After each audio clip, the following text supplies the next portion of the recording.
3-4 साल पहले की बात है। एक दोस्त ने अपने कज़न के रिश्ते की बात की। मैं उसके कज़न को मिला हुआ था और अच्छे से जानता था। बहुत ही सुलझा हुआ पढ़ा लिखा लड़का था। जब उन्होंने रिश्ते के लिए तफसीलात बताई कि किस तरह का रिश्ता उन्हें दरकार है, तो मुझे अपनी एमफिल की एक स्टूडेंट का ख्याल आया जिसके कुछ हफ्ते पहले ही डिग्री मुकम्मल हुई थी।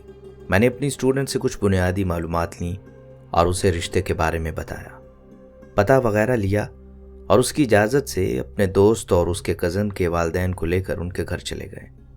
बाद में भी उस रिश्ते के लिए कई मुलाकातें हुई।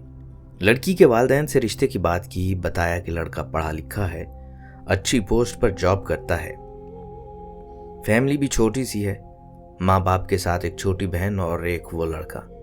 अच्छी कॉलोनी में अपना घर और जॉब भी उसी शहर में है। आइडियल शक्ल सूरत थी। लड़की भी खुश शक्ल, खुश इखलाक और ज़हीन थी। मुझे था कि फ़ौरन रिश्ते के लिए हामी भर लेंगे, लेकिन लड़की के वालिद ने कहा, अभी तो हमारी बेटी की तालीम मुकम्मल हुई है, अभी इसने जॉब करनी है, फिर इसकी शादी का सोचेंगे। लड़के के वालिदैन ने कहा कि वैसे तो हमारा बेटा अच्छा कमाता है और बहू को जॉब की ज़रूरत नहीं, लेकिन अगर वो शौक की खातिर करना चाहे तो हमें एतराज़ नहीं होगा। ये शौक वो शादी के बाद भी पूरा कर सकती है। लड़की की वालिदा कहने लगी कि अभी हमने कोई तैयारी नहीं की, न कोई ख़ास जहेज बनाया है। जॉब करेगी तो अपना जहेज भी बना लेगी और शादी के अखराजात के लिए भी कुछ पैसे जमा हो जाएंगे। कुछ हम करेंगे तभी तो शादी हो पाएगी। लड़के के वालिद ने कहा, हमारा घर अभी नया बना है, 2 पोर्शन है। ऊपर वाला पोर्शन बेटे के लिए ही बनाया है। इसमें ज़रूरत की सारी चीज़ें मौजूद हैं और अभी बिल्कुल नई ली हैं।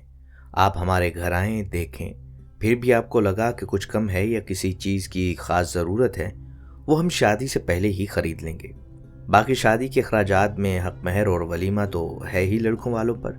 आपसे हमें कुछ नहीं चाहिए, बस सादगी से बेटी की रुखसत के लिए हामी भर लीजिए। उसके बाद तो लड़की वालों की तरफ से इनकार की गुंजाइश नहीं बचती थी। कास्ट भी एक जैसी थी। लड़की वालों को लड़के या उसके घर वालों पर कोई एतराज़ भी नहीं था। लड़की मेरी स्टूडेंट थी तो उससे जितनी बात हुई उससे यूं ही लगता था कि उसे भी इस रिश्ते पर कोई एतराज़ नहीं था। लेकिन इन सब के बावजूद लड़की के बाप ने यही कहकर इनकार कर दिया कि बेटी की तालीम पर इतना खर्च इसलिए तो नहीं किया कि तालीम मुकम्मल होते ही शादी कर दें। बहुत कोशिश के बावजूद भी शादी नहीं हुई। मेरे लिए ये सूरत हाल बहुत ही हैरान कुन थी। यानी बेटी की तालीम पर जो खर्च करते हैं, क्या वो भी एक किस्म का कर्ज होता है कि बेटी जॉब करके वापस करे? बाद में ऐसे कई रिश्तों से वास्ता पड़ा कि जहां लड़की जॉब करती तो उसके वालिदैन हर आने वाले रिश्ते को सिर्फ इसलिए ठुकरा देते कि उसकी शादी कर दी तो घर की आमदन खत्म हो जाएगी। यहाँ तक कि उनकी छोटी बहनों की शादियां कर दी जाती हैं, लेकिन वो जॉब वाली बेचारी घर बैठी रह जाती हैं। कुछ दिन कबल वही स्टूडेंट किसी काम से यूनिवर्सिटी आई तो पता चला कि उसके वालिदैन ने उसकी अभी तक शादी नहीं की और वो घर के अखराजात के साथ साथ अपना जहेज भी बना चुकी है। मैं यही सोच रहा था कि इस लड़की का क्या कसूर था कि वालिदैन ने उस पर वो बोझ लाद दिया है जिसकी वो मुकल्लिफ ही नहीं थी। जब शादी बगैर जहेज के भी हो रही थी तो जहेज इकट्ठा करना लाजमी था क्या जहेज इस बात की जमानत देता है कि शादी ठीक चलेगी? ये सब शायद मैं ना कहता, मगर ऐसे वाक़यात अब बहुत बढ़ चुके हैं। इसलिए कह रहा हूँ कि शायद वालिदैन को अपनी गलती का एहसास हो जाए।